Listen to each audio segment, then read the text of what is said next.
So welcome to our online edition of our Music Education in Action series.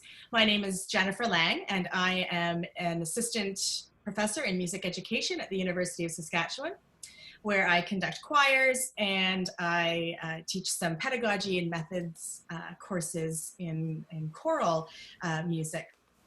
And I'm joined today by Wayne Giesbrecht, who is the senior media developer and audio video post-production at the U of S. And we have done a lot of projects recently because of our online experience. And so Wayne, would you like to tell us about some of the projects you've been involved in?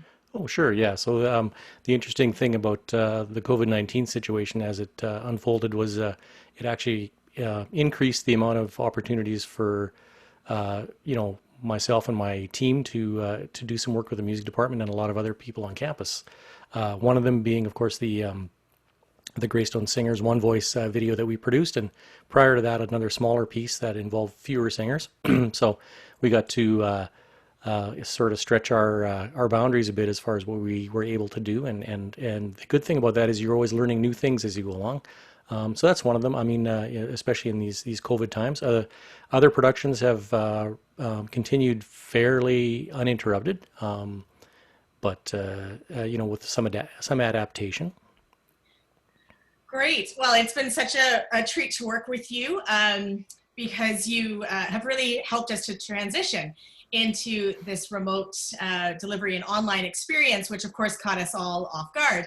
And actually how we got started on doing this was on March 14th, which was the day after we received the guidelines that we were to kind of shut down for a little while. We were scheduled to do an in-person workshop for the Music Education in Action series on music education and technology in the classroom. Mm-hmm. And just so that people know a little bit about our series, it launched about 2 years ago, and it's an outreach initiative within our department for music education students and educators and musicians to collectively explore various music education contexts. We generally host one workshop per term and invite students from all over the campus, teachers and community musicians to experience kind of these intersections of music education as they occur in schools, communities, and beyond. So since we weren't able to host that workshop in person, we thought we would do some modules online to assist in sort of a general way and to answer some questions that people might have about technology and how that is going to be used in the classroom or in various contexts. So we have a few different modules that we're going to be releasing over the series of a few weeks. And they will explore microphones, recording devices, video recording, tools for remote instruction, recording a virtual choir or group, and live sound. And so Wayne is going to give us a lot of tips and techniques to help us as we navigate our way through these times. So Wayne, what are some of the challenges that people will experience when moving to online delivery? Well, that's a really great place to start. Hopefully this first session will be a chance for people to think of some things that they would like to know more about, and the subsequent sessions will fill them in on a lot of those gaps. But the big challenge, of course, is now everybody moving to online delivery, and it's kind of hit them. There hasn't been a lot of prep time. So from a technical point of view, I guess the first thing you start to consider is, of course, everybody's using the internet. So internet access can be an issue. Some people are in remote locations. Some people just don't have really fast, high-speed internet plans. So you're moving a fair amount of information back and forth. If you're incorporating video, that always becomes a bit more of a challenge. Audio isn't quite so bad. So audio as a challenge is at least better. You can stream audio fairly well on a low-speed internet connection, so that's good. There can be extra costs involved with your hardware tools and your software tools. I mean, not everybody has a budget to go out and start buying a whole bunch of equipment and software, and of course there's the learning curve involved with setting all that up and getting it working, so that can be a bit of a barrier. But there's always variations in how far you want to go, and A person doesn't have to go to the top end ever, and anything can work, and then it just becomes a matter of how good you want it to be, I guess is what I would say. It's not quite the same as an in-person interaction. I mean, you and I are interacting over Zoom right now, and it's working quite well. It's just always seems a little bit interrupted, and you're always taking turns speaking and that sort of thing. So it can be not quite as good, or you can't respond in the same way that you would in real time or in person in real time. But yeah, there's upsides as well because with the capability to record things, you can record your lessons and refer back to them at a later time, either for the instructor or for the student. It can be beneficial. So it can provide for the student a chance to hear themselves back and do some self-analysis on their playing and what they're learning, more so than when you're doing something live. It's there and then it's gone. So there are some downsides, but there's also upsides as well. Yeah, I think you really hit on an important piece about that reflective process, that it's always there that people can refer back to, and Mhm. they can also have a chance to watch and listen to themselves or the instructor um, on more than one occasion. So that's a great aspect of this. Now, you did mention, and I'm sure a lot of people will have questions about the how fast your internet needs to be, or if you really need a fast computer to deliver remote instruction. So are there certain programs that are better than others, or do you really need to have the state-of-the-art computer equipment to do this? I think the real advantage that music people have is that this is really at the end of the day all about the sound of things. So video is a nice thing to have, but the audio is the most important part. And like I mentioned earlier, it actually takes up sort of less space in that digital pipeline. So you don't need a super fast computer. Lots of people can do things on a tablet or a laptop, and then you maybe just have to make the decision as to how important the video is and prioritize the audio, make that the priority. And if you can add video to that, that's great. But you can always just work towards having the audio the best. There are tools out there that are audio only, and the music department's going to be using one of them, and it's called Cleanfeed. And it's designed to send audio over the internet in a less, what we call a compressed format. Programs like Zoom and WebEx and Microsoft Teams, I'll try to squish things down to make it as small as possible. And they also do a lot of work to sort of automatically set levels and clean things up. But that can sort of really mess with the dynamics and just the tonal quality of a music performance. So those are things you want to try to avoid. I just learned a little thing. Hang on a sec. We're gonna have to pause here because I have a cat. I thought I heard a kitty. That's what this this whole experience is all about. Yeah, everybody's got cats and pets on their desks. Right. We had a meeting this morning, and it was the same thing. We had a husky behind one of my coworkers, and Yeah, yeah. Mine's just sitting on the desk, yeah. longing for me to spend some more time with him. Okay, for all you need to go pester someone else. There we go. Oh man, so where was I? Oh yeah, talking about like some of the software. One of the things I just learned about Zoom is that there are some settings you can do to Zoom to actually make it work a lot better for music teaching, and it just sort of to optimize the way the sound works. So when this gets posted to YouTube, there's always a comment section and extra information at the bottom. So as with a lot of other podcasts, I'll post any links to any other additional useful information, and then I won't have to regurgitate it here. You can get it right from the source. And there's some great information out there, and of course that's an ongoing process, and something I really enjoy doing is finding this stuff out. So we'll be able to do stuff like that. Zoom seems to be the de facto choice with a lot of people, and I think it's the most available. The one limitation, of course, being that you can only have a 40-minute meeting. So if you've got a lesson that's going to take longer than 40 minutes, then you have to pay for Zoom. For people on the U of S campus, we have WebEx and Microsoft Teams, but some people just use Skype, or you can use Apple's FaceTime as well. But again, those are sort of optimized for chatting back and forth and not for music. So then you get into things like Cleanfeed, which will give you that sort of better next level audio. One of the things that people forget is that things don't have to be synchronous. It can be asynchronous, in which case you can send files back and forth. So it doesn't have to be happening in real time necessarily. And there's a lot of teachers that will do things that way.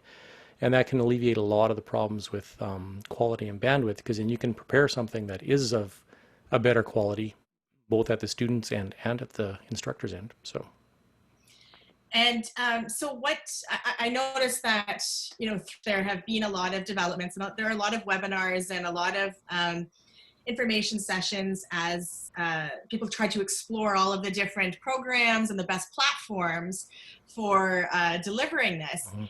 Um, and so, I know that for myself that the idea of breakout rooms will be really helpful for choirs, so that perhaps I can send different sections into different breakout rooms. What are some of the essential tools that are needed to deliver remote music classes? Well, and I've already gone through some of the software options, and of course everything's running on some type of computer, so you need software. Aside from that, there are just a few basic things, and of course, again, you've got different levels of how good you want it to be and what's the minimum requirement. In some cases, you can get by with if you have an iPad or a computer that has a built-in webcam and a built-in microphone, you can get the job done, and there's nothing wrong with that. But if you want to sort of step up to some sort of next level stuff, what you see in my screen here is sort of an all-encompassing example of that.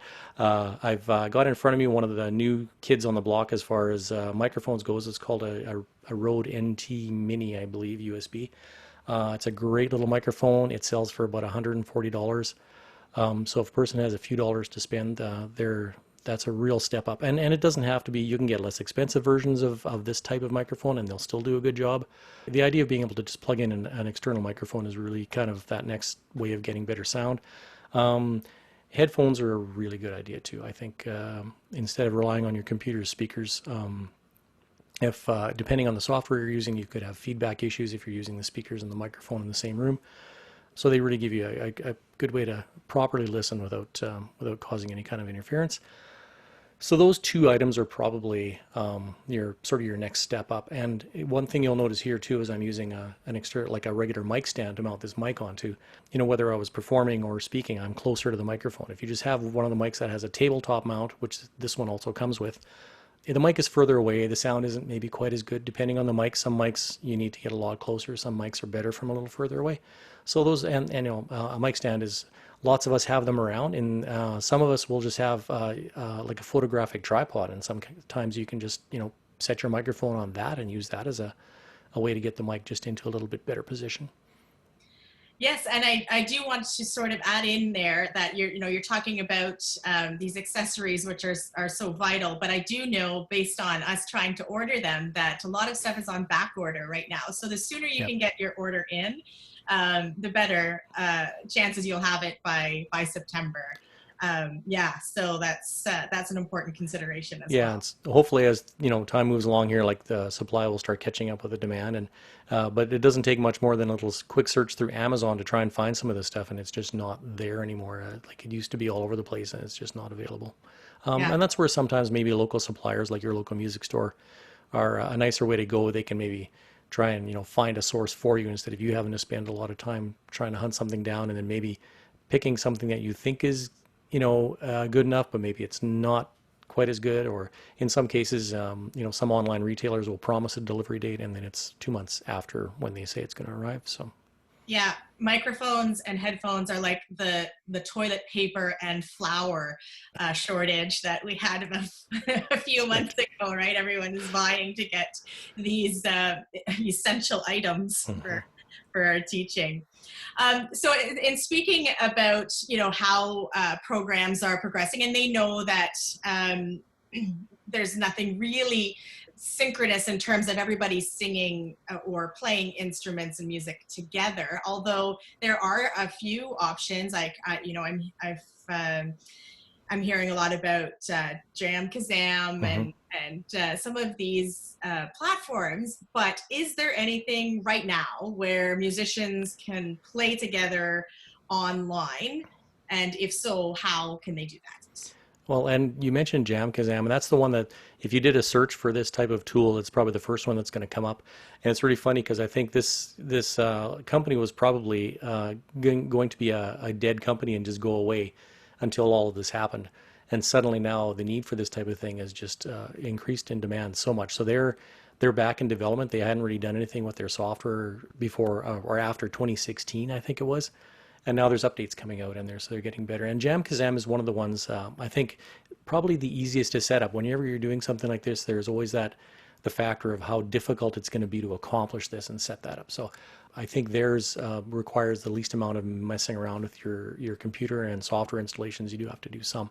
And there's a limitation. I know I was investigating this for one of the other professors, and in how many people can perform simultaneously. And it seems that, anywhere that, like anything more than 4 people at a time or 4 locations at a time, will start to slow things down and create what's called a latency, which messes with the timing and you can't perform together anymore because you're out of time with each other.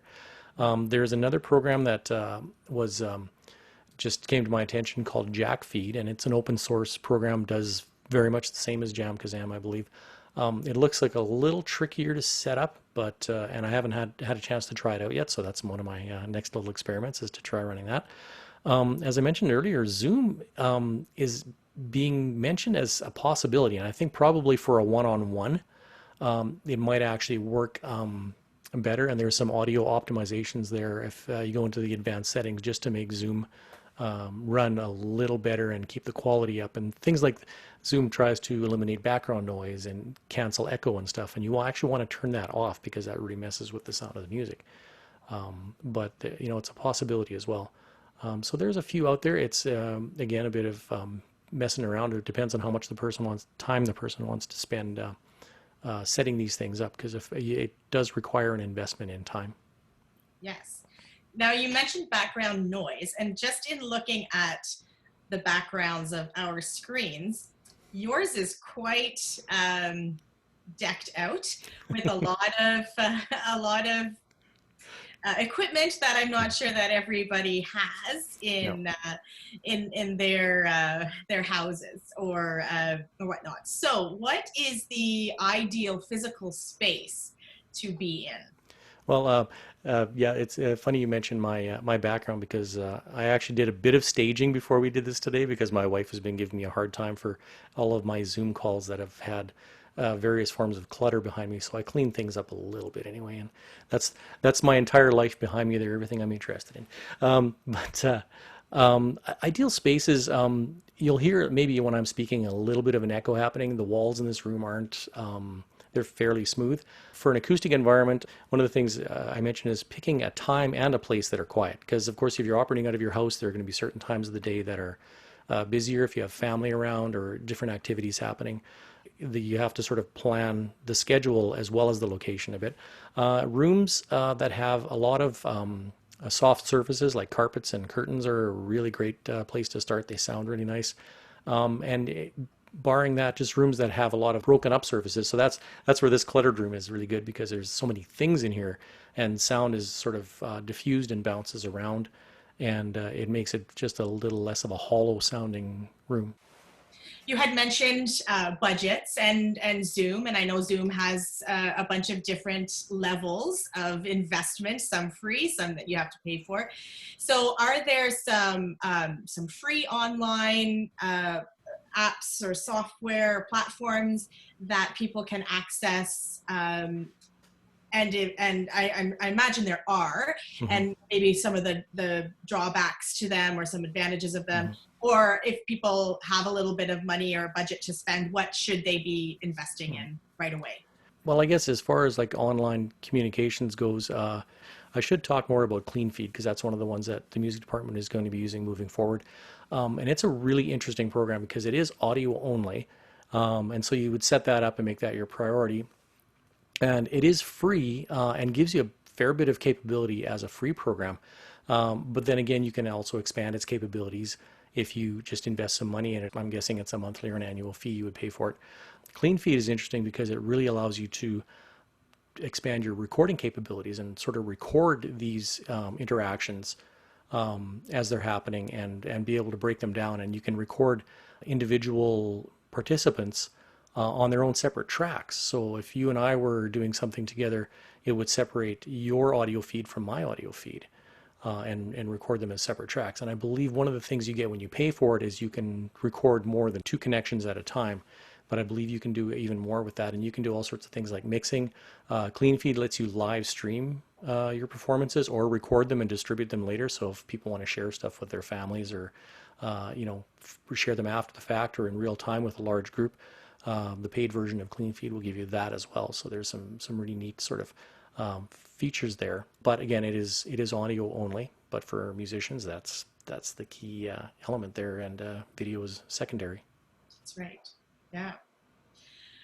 Yeah, so Wayne, you mentioned the importance, especially of musicians, for the quality of audio. So this episode has been a general introduction for tools for remote instruction, but in the next module, we'll really look at microphones in terms of microphone placement and how to get the best sound possible from microphones, and also recording devices.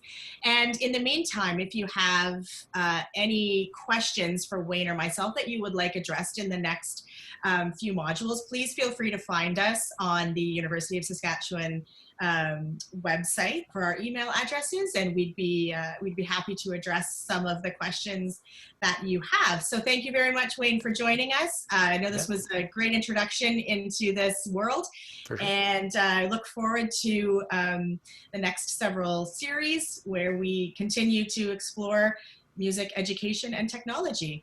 Yeah, it's going to be fun. Great. Thanks so much. See you soon. Thanks, Jen. Okay, bye.